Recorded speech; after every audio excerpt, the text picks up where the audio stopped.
12-year-old Aaliyah stood frozen near the food court, clutching her phone so tightly her knuckles had turned white. Just moments earlier, a store alarm had shrieked behind her, startling everyone nearby.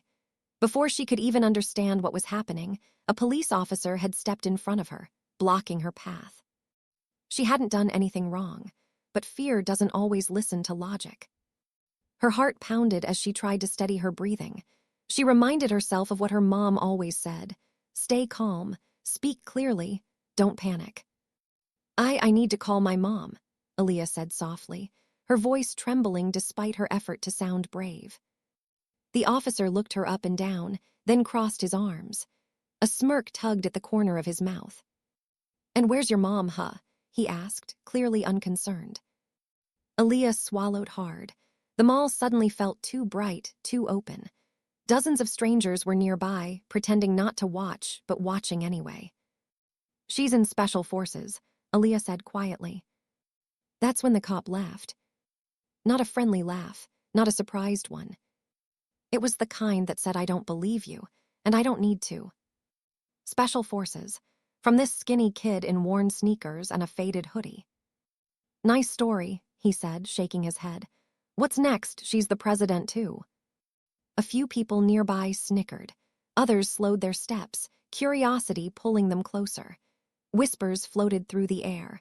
Aaliyah felt her cheeks burn as if every eye in the mall was suddenly locked on her. She stared down at the floor tiles, wishing they would open up and swallow her whole.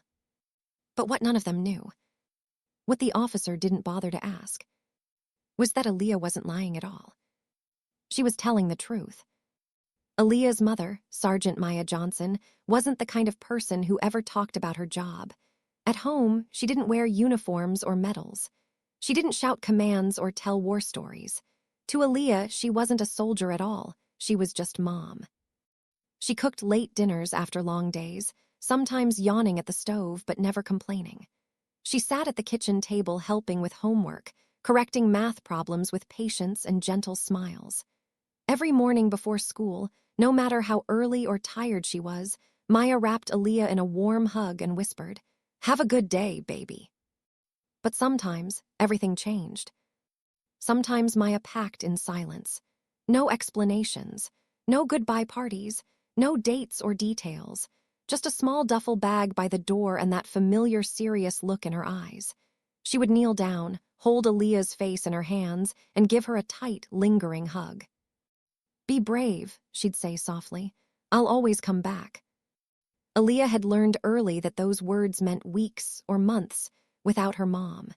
She learned not to ask questions, not because she didn't care, but because some answers weren't allowed. And over time, she learned something else too. It was better not to talk about her mom's job at all. When she did, people didn't believe her. Teachers smiled politely, like she was telling an imaginative story. Kids rolled their eyes and whispered that she was lying. Adults changed the subject, uncomfortable or doubtful. So when the officer laughed in the mall, it hurt, but it didn't shock her. What frightened Aaliyah more was the way the crowd was growing. Strangers were stopping now, watching openly.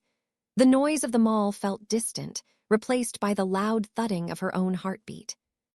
She glanced down at her phone again. No missed calls. No messages.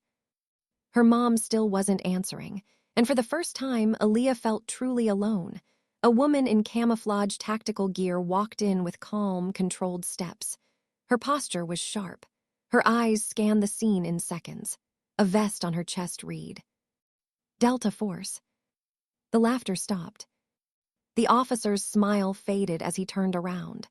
His posture stiffened instantly. This wasn't just any soldier. This was someone trained, experienced, and dangerous if pushed. The woman's eyes landed on Aaliyah. "Mama," Aaliyah cried. The soldier moved fast, kneeling down, pulling her daughter into a tight hug. Her voice was steady but firm. "Are you okay?" she asked. Aaliyah nodded, tears finally spilling. "He didn't believe me." The officer cleared his throat. "Ma'am, I didn't realize." "No," Sergeant Johnson interrupted calmly. "You didn't listen." Her voice wasn't loud. It didn't need to be.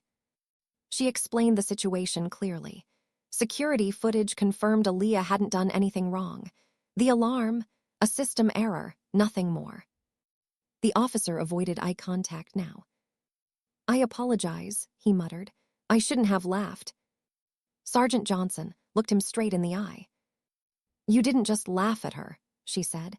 "You taught her how authority treats people it doesn't believe." The words landed harder than any shout. Nearby, people watched in silence. Some nodded, some looked ashamed. The lesson was clear and unforgettable. Sergeant Johnson took Aaliyah's hand. "Come on," she said gently. "Let's go home." Sergeant Johnson stood up slowly and faced the officer. By the time Aaliyah and her mom reached the parking lot, the video was already spreading. First across group chats, then across social media feeds, then across the internet. Millions of people watched it, not because it was loud or dramatic, but because it felt true. There were no special effects, no staged speeches, just a child being doubted and a mother showing up exactly when she was needed. People didn't remember the officer's joke. They remembered how quickly his laughter stopped.